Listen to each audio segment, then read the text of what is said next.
사랑하는 성도 여러분, 오늘 우리는 출애굽기 25장에서 27장까지의 말씀을 통해 하나님의 성막에 대한 깊은 계시를 함께 묵상하고자 합니다. 이 본문은 단순한 건축 지침이나 고대 유물의 설계도가 아닙니다. 이는 전능하신 하나님께서 죄 많고 연약한 인간과 함께 거하시겠다는 놀라운 은혜의 선언이며 임마누엘의 신학이 실현되는 지점입니다. 이 말씀 속에는 거룩한 하나님께 나아가는 길, 예배의 본질, 하나님의 임재와 교제의 질서가 담겨 있습니다. 본문은 이렇게 시작됩니다. 내가 그들 중에 거할 성소를 그들이 나를 위하여 짓되. 하나님은 시내산 언약을 맺으신 후 이스라엘 백성과 함께 거하시기 위해 거룩한 성소를 지으라고 명하십니다. 이것이 바로 성막입니다.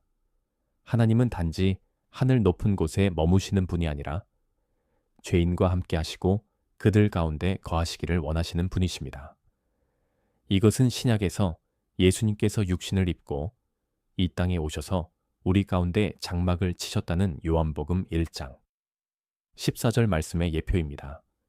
하나님은 그분의 임재를 임의로 허락하지 않으십니다. 임재는 아무렇게나 다가갈 수 있는 것이 아닙니다. 거룩하신 하나님께 나아가기 위해서는 하나님의 정하신 질서와 방식을 따라야 합니다. 그래서 하나님은 성막의 구조, 기구, 재료, 하나하나를 세밀하게 지시하십니다. 하나님은 무질서 속에서 임재하지 않으십니다. 질서와 거룩함 가운데 임재하십니다. 히브리서 8장 5절은 모세가 성막을 지을 때 하늘의 모형을 따라 지으라고 명령받았음을 상기시킵니다. 즉, 성막은 하늘에 있는 실체의 그림자입니다. 지성소, 성소, 바깥들로 이루어진 공간의 구조는 하나님께 나아가는 점진적 단계를 보여줍니다. 이는 죄인이 어떻게 하나님 앞에 나아갈 수 있는지를 시각화한 것입니다. 지성소는 하나님의 임재가 머무는 가장 거룩한 곳입니다. 그 안에는 언약궤와 속죄소가 있고 대제사장만이 1년에 한 번 속죄의 피를 가지고 들어갈 수 있습니다.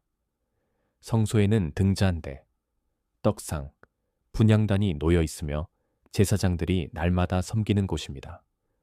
바깥들은 일반 백성이 제사를 드리는 곳으로 번제단과 물두멍이 있습니다.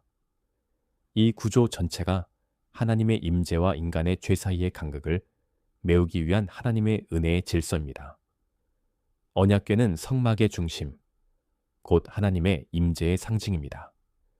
교회 안에는 증거판, 곧 십계명이 들어 있습니다. 그 위에 놓인 속죄소는 순금으로 만들어졌고 그룹들이 그 위를 덮고 있습니다.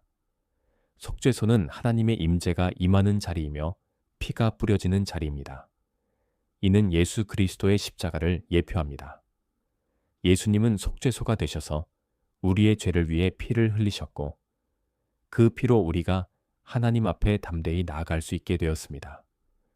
성소 안에 있는 등잔대는 순금으로 만들어졌고 가지마다 꽃받침과 꽃이 장식되어 있습니다.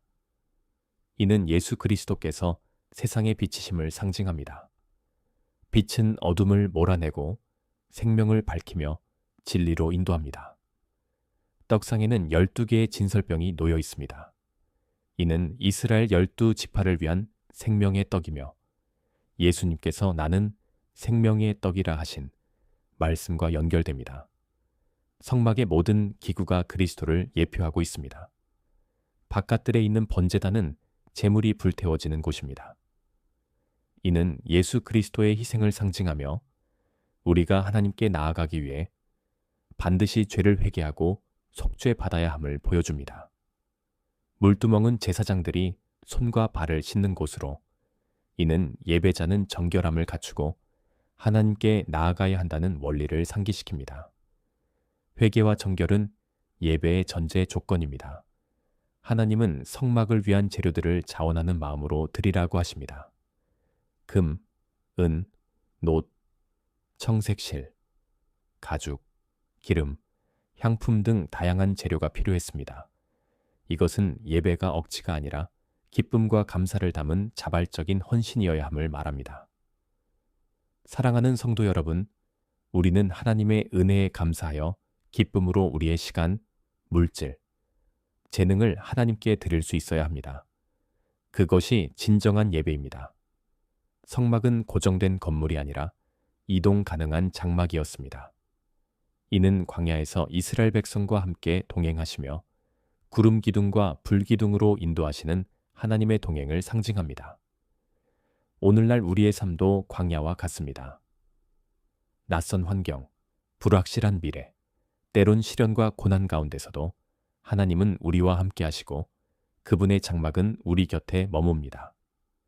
성막은 단지 옛 이스라엘의 유산이 아닙니다. 이는 신약의 예수 그리스도를 통해 완성됩니다. 요한복음 1장 14절은 말씀이 육신이 되어 우리 가운데 거하심에 라고 말합니다. 여기서 거하다는 말은 헬라어로 스케노오, 곧 장막을 치다라는 의미입니다. 예수님이 곧 성막이시며 그분 안에서 우리는 하나님의 임재를 직접 경험할 수 있습니다. 그분은 속죄소가 되시고 떡상이 되시며 등잔대가 되십니다. 그리스도 안에서 성막의 모든 의미가 성취되었습니다. 고린도전서 3장 16절은 너희가 하나님의 성전인 것과 하나님의 성령이 너희 안에 거하시는 것을 알지 못하느냐고 묻습니다. 이제 우리는 성막이나 성전이라는 공간에 제한되지 않습니다. 성령께서 우리 안에 거하시기 때문입니다. 우리가 바로 거룩한 성막이며 하나님이 임재하시는 거룩한 공간입니다. 그러므로 우리의 삶은 언제나 예배의 삶이어야 합니다. 사랑하는 여러분, 하나님은 오늘도 우리와 함께 거하시기를 원하십니다. 그러나 그 임재는 아무렇게나 임하는 것이 아닙니다. 거룩과 질서, 회개와 정결, 자발적인 헌신과 순종을 요구하십니다. 우리의 예배가 형식적인 제의로 그치지 않기를 바랍니다. 우리의 삶 전체가 하나님께 드려지는 살아있는 성막이 되기를 소망합니다. 성막은 하나님의 임재가 시작되는 자리입니다. 그러나 동시에 우리의 예배가 살아나는 자리입니다. 회개와 속죄, 정결과 헌신, 말씀과 빛, 생명과 교제가 살아 움직이는 공간입니다.